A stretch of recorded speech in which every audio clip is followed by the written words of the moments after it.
नमस्कार दोस्तों, मैं राजेंद्र दुबे आप सभी का आपके अपने चैनल माई पाठशाला पर स्वागत करता हूं।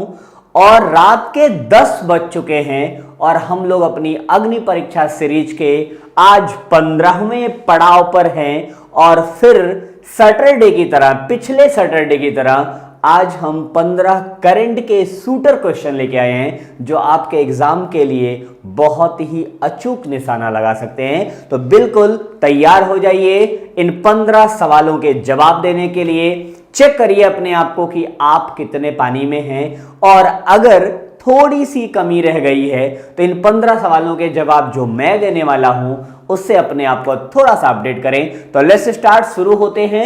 हर सैटरडे की तरह इस सैटरडे भी 15 सवाल जो करंट से रिलेटेड होंगे। तो इस सीरीज का पहला सवाल ये रहा। पहले खाड़ी देश का क्या नाम है जिसने मनी लॉन्ड्रिंग के खिलाफ एक GOMAL एप्लीकेशन को अपनाया? तो बेसिकली बता दें, ये एप्लीकेशन एक प्रकार का क्या है? ये एक प्रकार का सॉफ्टवेयर है। क्या है? एक प्रकार का सॉफ्टवेयर है जिसका काम क्या है? ये सॉफ्टवेयर जो इलेक्ट्रॉनिक ट्रांजैक्शन में जो है अपराध होते हैं, जो इलेक्ट्रॉनिक ट्रांजैक्शन के दौरान खुफिया अपराध होते हैं, उनको रोकने के लिए बनाया गया है। इसे आप कह सकते हैं एंटी मनी लॉन्ड्रिंग सिस्टम। क्या कहेंगे आप? Anti money laundering system. जो ये AML है, इसका फुल फॉर्म होगा एंटी मनी लॉन्ड्रिंग सिस्टम है। ये बेसिकली बनाया गया है खाड़ी देश संयुक्त अरब अमीरात के द्वारा। बेसिकली मौद्रिक और वित्तीय अपराध को रोकने वाला एक प्रकार का ये सॉफ्टवेयर है। क्लियर? चलते हैं अपने अगले सवाल पे जो और भी खतरनाक हो सकता है। वो ये है कि जून 2019 में जारी QS वर्ल्ड यूनिवर्सिटी रैंकिंग 2020 में किस विश्वविद्यालय को शीर्ष स्थान प्राप्त हुआ? तो टोटल ये 10 विश्वविद्यालय को अपनी रैंकिंग देता है, और ये चार के चारों यूनिवर्सिटी ऐसी हैं जिनको रैंकिंग मिली है। आपको एक जो है बुरी खबर भी कह लें या ये खबर ही कह लें, भारत का कोई भी विश्वविद्यालय इन टॉप 10 में नहीं पहुंच पाया। बेसिकली Q&S एक संस्था है जो ब्रिटेन की है, जो कहीं ना कहीं टाइम मैगजीन से जो है कनेक्टेड है, और ये हर साल दुनिया के टॉप 10 यूनिवर्सिटी की रैंकिंग जारी करती है। तो इसमें नंबर 1 पर जो पहुंची है वो है ये मैसाचुसेट्स यूनिवर्सिटी जो USA की है। तो पहले नंबर पर कौन सी है? ये आपकी मैसाचुसेट्स यूनिवर्सिटी है। और अगर इसी में आप टोटल USA की यूनिवर्सिटी की बात करें तो इस 10 में 5 यूनिवर्सिटी अकेली USA की हैं, 4 यूनिवर्सिटियां ब्रिटेन की हैं, UK की हैं, और 1 यूनिवर्सिटी मात्र स्विट्जरलैंड की है। टोटल 10 में 5 अकेली USA की। इन चारों में जो दिया गया है, इन चारों की अलग अलग रैंकिंग है। आप देखें तो मैसाचुसेट्स की रैंकिंग क्या है? इसकी रैंकिंग है फर्स्ट। सेकंड नंबर पर आपका आएगा स्टैनफोर्ड यूनिवर्सिटी। कौन सी? स्टैनफोर्ड की रैंकिंग है सेकंड। और थर्ड रैंकिंग पर आती है हार्वर्ड यूनिवर्सिटी। कौन सी? हार्वर्ड यूनिवर्सिटी की रैंकिंग होगी थर्ड। और चौथी है ऑक्सफोर्ड यूनिवर्सिटी। ये 3 शुरू की जो हैं, फर्स्ट सेकंड थर्ड, ये 3 के तीनों USA की हैं। ये भी USA की है, ये भी USA की है, और ये भी USA की है। ये ऑक्सफोर्ड यूनिवर्सिटी, इसकी रैंकिंग है 4th, और ये UK की यूनिवर्सिटी है। तो basically QS world university ranking 2020 में टोटल 10 यूनिवर्सिटियां आई, जिसमें 5 अकेली अमेरिका की थी। नंबर 1 पर है मैसाचुसेट्स यूनिवर्सिटी ऑफ टेक्नोलॉजी। ये है पहली दुनिया की सबसे टॉप की यूनिवर्सिटी। अगले सवाल पे चलते हैं। नेक्स्ट क्वेश्चन ये रहा आपका। बिहार जून 2019 में एन्सेफेलाइटिस सिंड्रोम से मरने वालों की संख्या 100 से अधिक हो गई है। इसका मुख्य प्रभाव निम्नलिखित में से किस जिले पर पड़ा? तो बेसिकली बिहार में जो जून 2019 में ये जो प्रभाव आया, इसकी शुरुआत अगर देखें तो बिहार में सबसे पहले 1995 में ये एन्सेफेलाइटिस सिंड्रोम नाम की बीमारी आई, जिसे आप जो है लोकल लैंग्वेज में नाम मिला चमकी बुखार। क्या कहते हैं इसे? चमकी बुखार कहा गया। यह एक प्रकार का मस्तिष्क ज्वर है जो बच्चों को सर्वाधिक चपेट में लिया और इससे मरने वालों की संख्या लगभग 152 से अधिक हो गई है। मीडिया के आंकड़ों के हिसाब से तो 200-250 पहुंच गई है, लेकिन गवर्नमेंट आंकड़ों के हिसाब से 152 ऑन रिकॉर्ड है और इसका सबसे ज्यादा प्रभाव पड़ा है बिहार के मुजफ्फरपुर जिले में। तो सर्वाधिक प्रभावित जिला भारत का कौन सा रहा? मुजफ्फरपुर। इसका प्रभाव उत्तर प्रदेश के भी कुछ जिलों में देखने को मिला जो बिहार से लगे हुए थे। बेसिकली जून 2019 में शुरू हुआ, जुलाई तक इसका प्रभाव देखने को मिला। शुरुआत हुई 1995 में पहली बार। अगले क्वेश्चन पे आते हैं हम लोग। नेक्स्ट क्वेश्चन, 13-14 जून 2019 के मध्य संघाई सहयोग संगठन SCO के सदस्य राष्ट्रों के राष्ट्राध्यक्षों की 19वीं बैठक कहां संपन्न हुई? कौन बताएगा इस चौथे सवाल का उत्तर?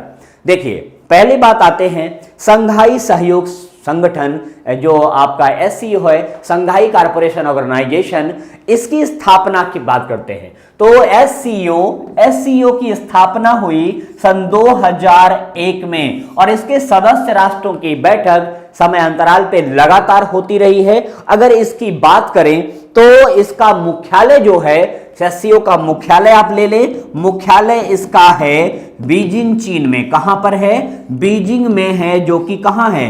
बीजिंग आपका चीन में है। कुल इसके 8 सदस्य हैं। कितने? 8 सदस्य देश हैं इसके और इसमें भारत भी सम्मिलित है। बेसिकली इसकी जो अभी लेटेस्ट 2019 की बैठक रही वो कहां पर हुई? वो हुई है बिश्केक में। कहां पर हुई है? वो हुई है बिश्केक में। क्लियर? तो अगले क्वेश्चन पे चलते हैं हम लोग। नेक्स्ट 5वां सवाल आपका ये रहा। ठीक, 18 जून 2019 को किस फुटबॉल खिलाड़ी ने फीफा फुटबॉल विश्व कप में सर्वाधिक गोल करने का रिकॉर्ड बनाया? तो पहले तो ये बता दें कि जून 2019 में जो विश्व कप हुआ था वो महिला विश्व कप था। क्या था? महिला विश्व कप ये था फुटबॉल का। और इस महिला विश्व कप की विजेता देश रहा USA, संयुक्त राज्य अमेरिका ने जीता इस विश्व कप को। लेकिन इसमें सबसे ज्यादा गोल करने का रिकॉर्ड बनाया मार्ता डा सिल्वा ने। 17 गोल किए इन्होंने। यह किसी भी मेल या फीमेल खिलाड़ी, चाहे वो पुरुष फुटबॉलर रहा हो चाहे वो महिला फुटबॉलर रहा हो, दुनिया में सबसे ज्यादा गोल करने का रिकॉर्ड ये बना। 17 गोल एक ही टूर्नामेंट में। और ये मार्ता डा सिल्वा कहां की खिलाड़ी हैं? ये मार्ता डा सिल्वा स्विट्जरलैंड की फुटबॉलर हैं। कहां की हैं? स्विट्जरलैंड की फुटबॉलर हैं। तो याद रहे, मार्ता डा सिल्वा स्विट्जरलैंड महिला खिलाड़ी, फीफा वर्ल्ड कप 2019 की रही और सबसे ज्यादा 17 गोल करने का इन्होंने रिकॉर्ड बनाया। क्लियर? अगले क्वेश्चन पे चलते हैं। नेक्स्ट क्वेश्चन आपका ये रहा कि थोड़ा सा क्वेश्चन छोटा है, इसे हिंदी वर्जन में मैं बड़ा कर दे रहा हूं ताकि आप तक कायदे से पहुंच जाए। इंग्लिश वर्जन को बाद में शो कर लेंगे। ठीक? ओह, ये रहा आपका क्वेश्चन। गौर से इसे पढ़िए। ये क्वेश्चन थोड़ा सा महत्वपूर्ण हो चुका है। कारण यह है कि जिस व्यक्ति के बारे में यह सवाल है वह व्यक्ति इस समय भारत के महत्वपूर्ण पर्सनालिटियों में से एक हैं, क्योंकि इन्होंने जो रिकॉर्ड कायम किया है वो रिकॉर्ड काफी जो है देखने योग्य। 19 जून 2019 को भाजपा सांसद ओम बिरला सर्वसम्मत से 17वीं कौन सी? ये लोकसभा कौन सी है? ये लोकसभा 17वीं है। इसके अध्यक्ष चुने गए, जिसे आप कहते हैं लोकसभा का स्पीकर। इनके संबंध में जो कथन है इस पर विचार करिए। पहला कथन है कि ओम बिरला राजस्थान राज्य के जोधपुर संसदीय क्षेत्र के लोकसभा सांसद हैं। राजस्थान राज्य के तो हैं लेकिन जोधपुर संसदीय क्षेत्र के नहीं हैं, ये कोटा बूंदी क्षेत्र के हैं। तो पहला स्टेटमेंट चला गया। दूसरा, लोकसभा अध्यक्ष से संबंधित प्रावधान भारतीय संविधान के अनुच्छेद 93 में है। बिल्कुल सही, ये है। लोकसभा अध्यक्ष अपना त्यागपत्र राष्ट्रपति को देता है, कतई नहीं। वह लोकसभा के उपाध्यक्ष को अपना रिजाइन करता है और कोई भी धन विधेयक ये धन विधेयक है या नहीं, इसका अंतिम निर्णय लोकसभा अध्यक्ष करता है। तो यहां पर आप देखें 2 स्टेटमेंट मुझे गलत नजर आ रहा है, तो इसका ये पहला स्टेटमेंट गलत होगा क्योंकि ये कोटा बूंदी से सांसद हैं। कहां से? कोटा बूंदी से सांसद हैं। और ये तीसरा स्टेटमेंट गलत हो रहा है, तो पहला और चौथा कहां सही नजर आ रहा है? पहला और चौथा आपके, पहला भी गलत है, ठीक। दूसरा और कौन कौन से विकल्प सही होंगे? देखिए दूसरा और चौथा, ठीक, दूसरा और चौथा विकल्प सही हो रहा है, ठीक है। चौथा, यहां तो सारे ऑप्शन गलत हो रहे हैं, तो इस हिसाब से अगर आप देखें यहां पर यह विकल्प मिस्टेक मार्क कर रहा है, यहां पर दूसरा और चौथा विकल्प सही होगा। तो यहां पर दूसरा और तीसरा जो लिखा हुआ है आप इसे चौथा बना सकते हैं। क्लियर? तो ये रहा आपका तीसरा ऑप्शन सही होगा, क्योंकि यहां पर राइट आंसर आपका हो रहा है कि पहला गलत है, दूसरा और चौथा। क्लियर? अगले सवाल पे चलते हैं हम लोग, नेक्स्ट क्वेश्चन पे। ये रहा आपका अगला सवाल। यस, ओलंपिक खेलों की 125वीं वर्षगांठ के अवसर पर किस देश के लॉसेन में अंतरराष्ट्रीय ओलंपिक समिति के नए मुख्यालय का उद्घाटन किया गया? तो लॉसेन एक शहर है जहां पर अंतरराष्ट्रीय ओलंपिक समिति ने अपना मुख्यालय बनाया। तो पहले थोड़ी सी ओलंपिक खेलों की बात करें। ओलंपिक की शुरुआत अगर माना जाए तो 1200 में यह योद्धाओं का खेल कहा जाता था, 2 योद्धाओं का खेल था, यही से शुरुआत हुई। लेकिन आधुनिक ओलंपिक खेलों की शुरुआत की बात करें तो यह 1896 में एथेंस से इसकी शुरुआत हुई। कहां से? एथेंस से इसकी शुरुआत हुई और ओलंपिक खेलों की नींव पड़ी। अंतरराष्ट्रीय ओलंपिक समिति की बात करें तो अंतरराष्ट्रीय ओलंपिक समिति का गठन हुआ 1894 ईस्वी में और वर्तमान समय में इसका मुख्यालय आ गया है स्विट्जरलैंड के लॉसेन शहर में। तो आपका राइट आंसर क्या होगा? स्विट्जरलैंड। क्लियर?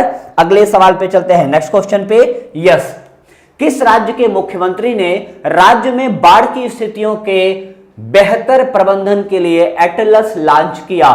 मतलब पूरे स्ट्रीट का एटलस बनाया ताकि कहां पर बाढ़ आ सकती है, कहां पर बाढ़ की संभावना है, इन सारी समस्याओं को सरकार जान सके और उनका समाधान खोज सके। और अभी जल्दी ही उड़ीसा राज्य इससे परेशान रहा, तो आपका राइट आंसर क्या होगा? उड़ीसा होगा। उड़ीसा राज्य ने, उड़ीसा के मुख्यमंत्री ने ये जो नया एटलस जारी किया है। नेक्स्ट क्वेश्चन पे चलते हैं, अगला सवाल आपका। आरबीआई के डिप्टी गवर्नर का क्या नाम है जिन्होंने अपना कार्यकाल समाप्त होने से 6 महीने पहले ही त्यागपत्र दे दिया? तो अभी आरबीआई के गवर्नर की बात करें, जो भाई 4 डिप्टी गवर्नर होते और एक गवर्नर आरबीआई कि आप, एक होता है गवर्नर और 4 होते हैं इसमें डिप्टी गवर्नर, ठीक। डिप्टी गवर्नर, इन चारों में से एक व्यक्ति ने रिजाइन किया है, 3 विद्यमान रहे। जो गवर्नर हैं उनका नाम है शक्तिकांत दास। क्या नाम है? शक्तिकांत दास। और शक्तिकांत दास के साथ इनका जो है थोड़ा सा मतभेद हुआ था, और मतभेद होने का कारण था कि जो मौद्रिक नीति बनाई जा रही थी उससे ये संतुष्ट नहीं थे। तो इन चारों लोगों में विरल आचार्य महोदय थे जिन्होंने रिजाइन किया। तो अगर आरबीआई की आप बात करें तो इसमें 4 जो है डिप्टी गवर्नर हैं, मिस्टर एमके जैन साहब हैं, एक विरल आचार्य साहब भी थे और एनएस विश्वनाथन हैं, और आपके चौथे गवर्नर मिस्टर कांगो साहब हैं, बीपी कांगो। तो इनमें से विरल आचार्य ने रिजाइन कर दिया है, शेष तीनों अभी भी विद्यमान है। क्लियर? अगले सवाल पे चलते हैं, नेक्स्ट क्वेश्चन आपका ये रहा। महाराष्ट्र और कर्नाटक को संयुक्त रूप से किस उत्पाद के लिए जीआई टैग दिया गया है? तो महाराष्ट्र और कर्नाटक दोनों इसका उत्पादन करते हैं, ठीक। बेसिकली जीआई टैग किसी भी उस जो है प्रोडक्ट को मिलता है जिसने अपने उत्पादन का एक मानक जो है निर्धारित किया है। यह जीआई टैग दिया गया जून में। कब दिया गया? जून 2019 में यह जीआई टैग दिया गया है। इसके पहले अप्रैल 2019 में भी आपके एक प्रोडक्ट को जीआई टैग दिया गया है, वो है हल्दी। वो हल्दी कौन सी है? वो हल्दी है कंधमाल हल्दी। कौन सी? कंधमाल हल्दी, जो उड़ीसा में पाई जाती है। और अभी जून 2019 में जो है वो है आपकी कोल्हापुरी चप्पल। कोल्हापुरी चप्पल को जीआई टैग मिला है। महाराष्ट्र और कर्नाटक दोनों में इसका उत्पादन होता है। क्लियर? अगले सवाल पे चलते हैं, नेक्स्ट क्वेश्चन आपका। अंतरराष्ट्रीय योग दिवस 2019 का विषय क्या था? तो आपको बताएं यूएनओ ने अंतर्राष्ट्रीय योग दिवस के रूप में 21 जून को घोषित किया है। क्या है? 21 जून प्रत्येक वर्ष अंतर्राष्ट्रीय स्तर पर अंतर्राष्ट्रीय योग दिवस मनाया जाता है और यूएनओ ने यह घोषणा 2014 में की। 2014 से लेके 2019 तक लगातार ये मनाया गया। तो ये 2019 में 5वां योग दिवस था रहा होगा। अंतर्राष्ट्रीय योग दिवस 5वां था और इस बार विषय था कि yoga bye Guru yoga with gurus, मतलब गुरुओं के साथ योगा। और अगर इसकी थीम की बात करें तो जलवायु कार्यवाही के लिए योगा। ठीक, विषय था योगा विथ गुरुज और थीम थी जलवायु कार्यवाही के लिए योगा। क्वेश्चन अगर आगे बढ़ता है तो ये भी आ सकता है। अगले सवाल पे चलते हैं जो नेक्स्ट क्वेश्चन होगा इस सेशन का। यस, किस खेल संगठन ने अपना नाम बदलकर वर्ल्ड एथलीट करने की घोषणा की? International athlete federation, international association of athlete federation, athlete federation of India या एथलीट फेडरेशन ऑफ यूरोप? बताएं 12वें नंबर सवाल का उत्तर कौन बता रहा है?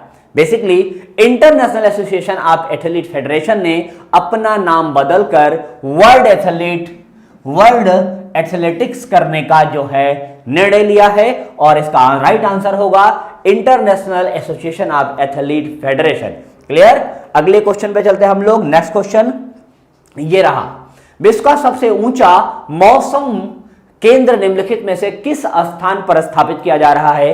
तो इनमें से जो सबसे ऊंचा स्थान होगा वहीं पर स्थापित होगा, दैट द माउंट एवरेस्ट। ये कहां है? माउंट एवरेस्ट आपके नेपाल में है, जिसकी हाइट 8,850 मीटर हो चुकी है। कितनी? 8,850 मीटर। क्लियर?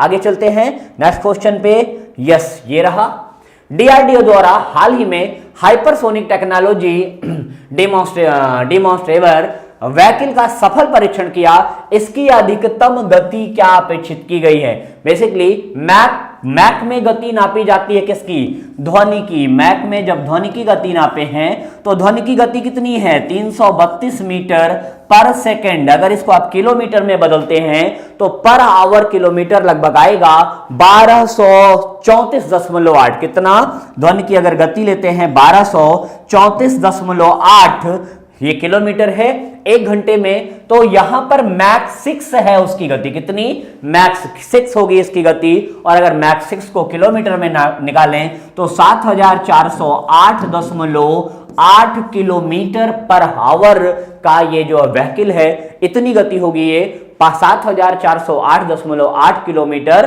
पर आवर की गति। ठीक है, तो राइट आंसर होगा मैक्स 6। क्लियर? अगले क्वेश्चन पे चलते हैं जो इस सेशन का आखिरी सवाल है। जून 2019 को केंद्रीय स्वास्थ्य जो है मंत्री, केंद्रीय स्वास्थ्य एवं परिवार कल्याण मंत्री हर्षवर्धन, जो दिल्ली से चुने गए हैं, दिल्ली में लोकसभा सांसद हैं ये दिल्ली में मुख्यमंत्री पद के दावेदार भी रहे हैं पिछले चुनाव में। रमन 01 नाम का उपकरण जो है शुभारंभ किया। ये क्या करेगा? दूध में की गई मिलावट का पता लगाएगा, खाद्य तेलों में, घी में की गई मिलावट का पता लगाएगा, डायबिटीज का पता लगाएगा या पेट्रोलियम पदार्थों में की गई मिलावट का पता लगाएगा। तो रमन 01 ये जो यंत्र है, बेसिकली रमन 01 एक प्रकार का स्पेक्ट्रोमीटर है। क्या है ये? एक प्रकार का स्पेक्ट्रोमीटर है, स्पेक्ट्रोमीटर है ये। और बेसिकली ये एक छोटा सा पोर्टेबल यंत्र है जो बैटरी चालित है। पहली बात इसकी दूसरी खासियत हो गई कि बैटरी चालित है। आपको यह बैटरी चालित यंत्र लगभग 250 प्रकार के पदार्थों के नमूनों का जांच करने में यह यंत्र सफल है। और बेसिकली हाथ से चलने वाला यह यंत्र क्या करता है? खाद्य तेलों और घी में की गई मिलावट का पता लगाने में यह सक्षम है कि सरसों के तेल में किसका तेल मिलाया गया है। ठीक है, तो फ्रेंड्स आज के सेशन में ये 15 सवाल रहे। हर शनिवार की तरह इस शनिवार भी जो है करंट अफेयर रहा, तो थोड़ा सा चेक करिएगा अपने आप को कि आपके कितने सवाल हैं। आजकल आपके मैसेजेस आना कम हो गए हैं, जबकि मैं रिप्लाई लगातार उन लोगों के दे रहा हूं जो लोग अच्छा परफॉर्म कर रहे हैं। तो कोशिश करिए बेहतर परफॉर्मेंस करने की और बेहतर मैसेज भी देने की, ताकि हमें भी लगे कि हमने जो मेहनत की उसका रंग जो है निखर के आ रहा है। देखिए एक चीज और याद रखिएगा ये जो अग्नि परीक्षा की सीरीज है, जो इसमें रोज 10 सवाल आपको मिल रहे हैं, ये 10 सवाल सिर्फ 10 सवाल ही नहीं है, आपके लिए आने वाले एग्जाम के लिए ये रामबाण साबित हो सकते हैं। तो बिल्कुल इसे किसी भी दिन मिस मत करिएगा। ये 10 सवाल आपकी जिंदगी को बदलने में सक्षम है। ओके फ्रेंड्स, तो आज के लिए बस इतना ही। Bye bye, good night, take care and sweet dream.